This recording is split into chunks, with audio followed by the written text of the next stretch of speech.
Hi, hello. Welcome to Devon Monk's Works and Worlds. This is Monk Monday, Monday Monk, whatever I call it. I should probably go look at that. And I thought I would mix things up a little bit today.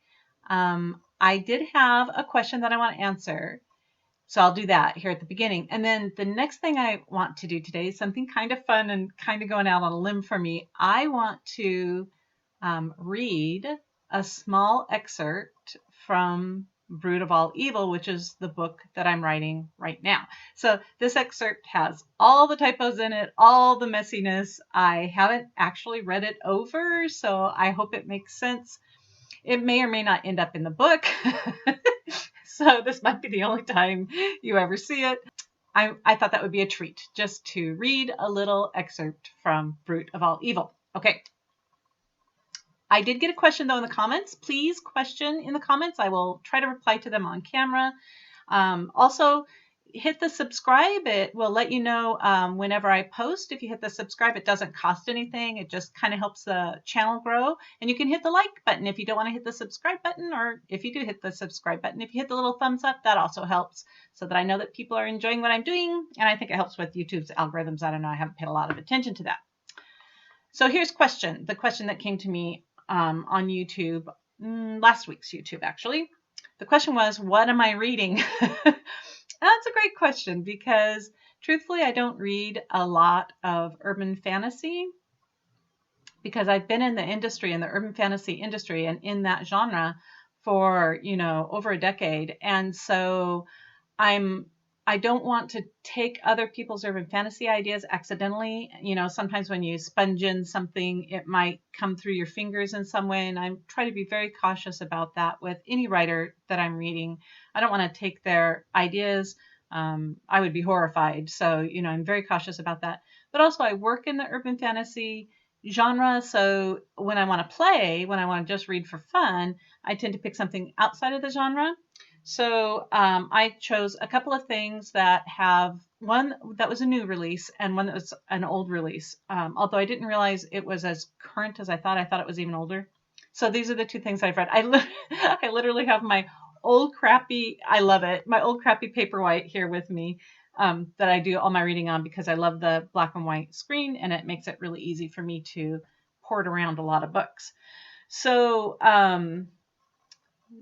not the most recent, but the book before that I read was a new release, and it is Hunt the Stars by Jessie. I'm going to say her last name wrong. Malik? Mihalik? Malik? I don't know. I haven't heard her last name. Anyways, Hunt the Stars. It's, I would say it's a sci-fi romance. It definitely follows the romance structure where, you're going to have a happily ever after at the end. So if you're a romance reader, I think you would like it, even if you're not into science fiction. If you're a science fiction reader who likes character-driven story, I think you would enjoy it too. Yeah, so I liked it. I enjoyed it very much. I haven't read her before, so it was fun to discover a new author. The other book that I just read, just finished it a couple days ago, has been out for a long time, and a lot of people have mentioned it to me, and I just never got around to, oops, sorry, hit the microphone there. I just never got around to reading it. And so it went on sale, so I picked it up. I thought, oh yeah, I haven't read that. Let me grab it. And it is Sunshine by Robin McKinley. I've read other Robin McKinley books. I just haven't read Sunshine. And I thought it came out a long time ago. It was a while ago, but I thought it came out maybe late 90s, something like that, which close to it. But it came out in 2003. My books came out in 2008, not too far away from it. But I thought that Sunshine was many, many, many, many moons before urban fantasy became more popular. But it was, it's right there in the Buffy Vampire Slayer kind of day and age, and definitely with the Anita Blake stuff. So it came out when urban fantasy was a growing genre. Did I like it? Yes. Like I said, I have read Robin McKinley before. I think she's an excellent writer.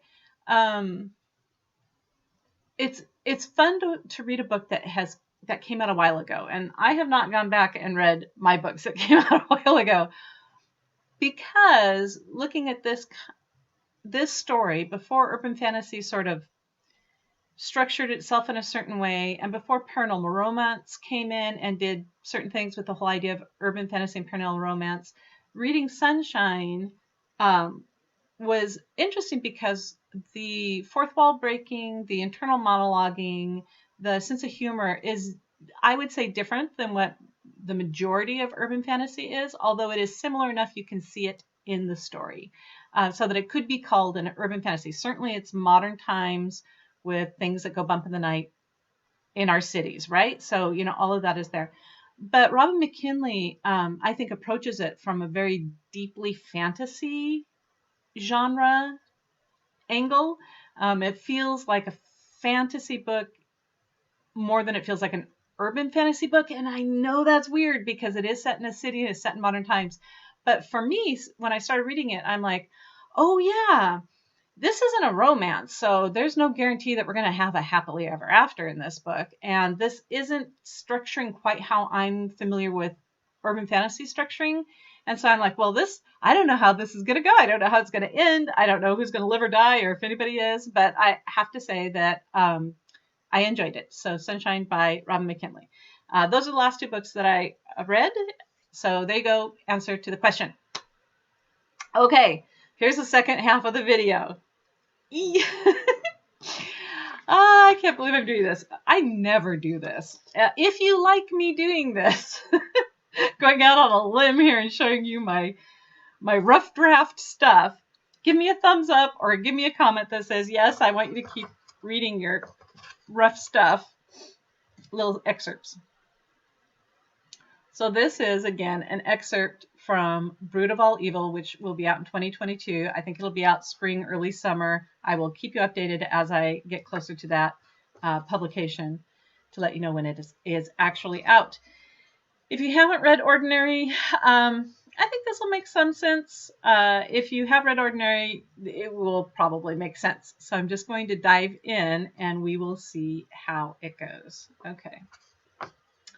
Perhaps, Than said as we both walked out of the building into an afternoon that was still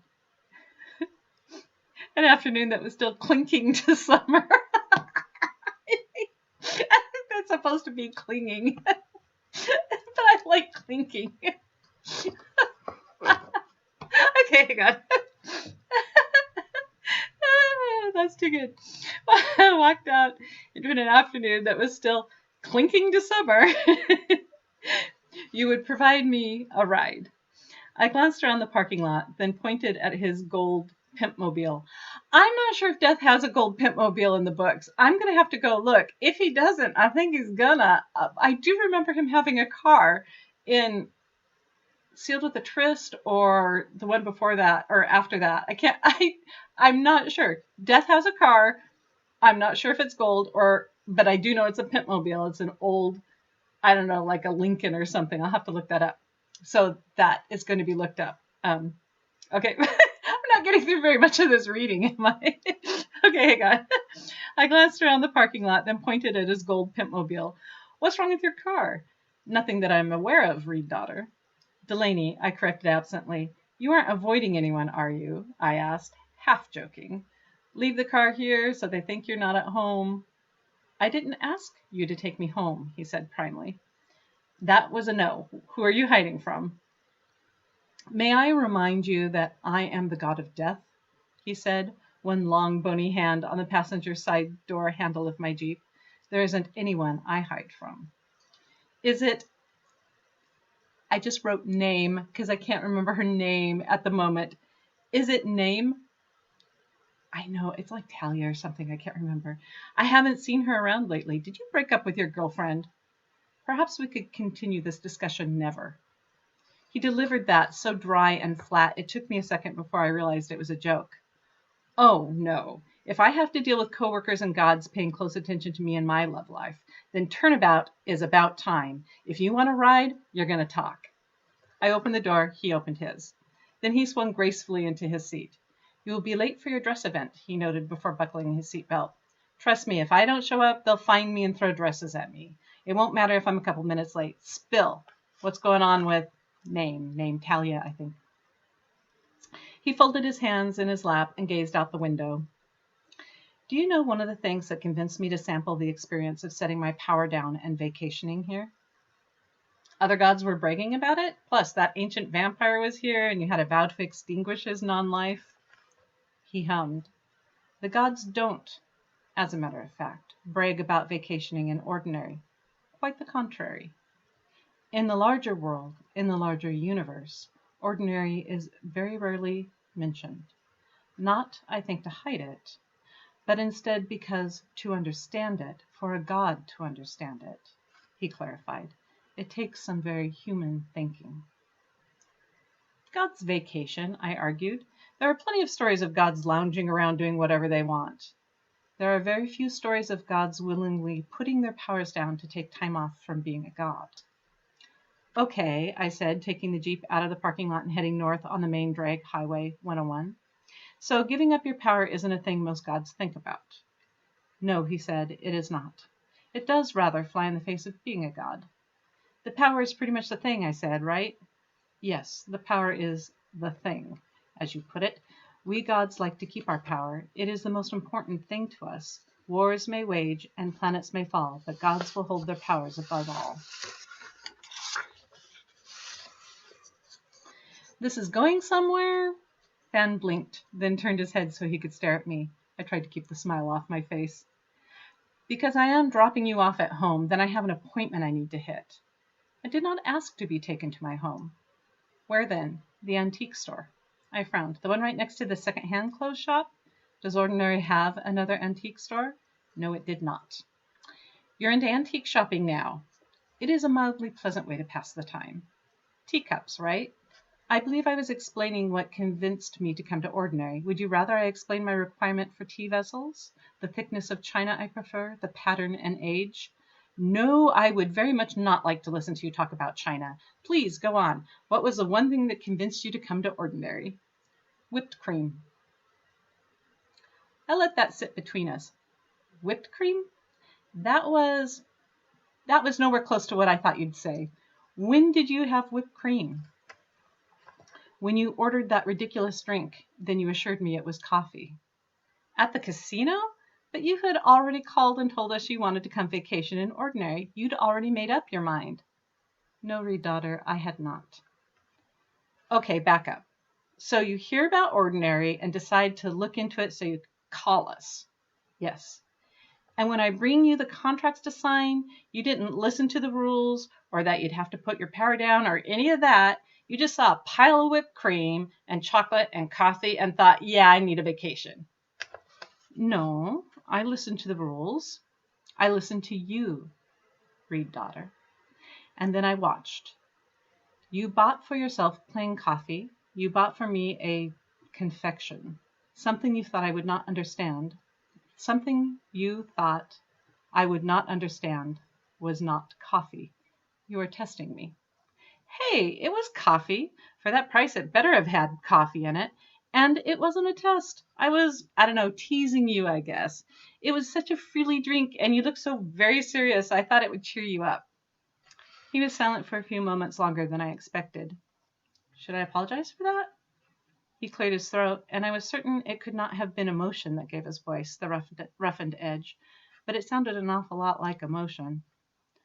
What you should know, Reed daughter, is that whipped cream, a frilly drink, and the woman who would venture to buy that particular beverage for the god of death because he looked serious is the reason I entertain the actuality of setting my power down and vacationing in this very small town, on this very small world, in this very small universe.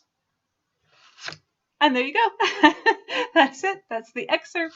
That's a little bit of me reading what is literally going on my computer right now. Brute of All Evil should be out, I'm going to say June, July. That's my guess. Maybe sooner, but around that time, I think. I hope you enjoyed it. Thank you for coming by Devon Monk's Works and Worlds, or whatever it's called, Monday Monk. And I will see you next time. Also, remember, if you like the idea of me doing this, just, thumbs up or give me a little comment and I'll see if I can do it again. So talk to you later. Bye.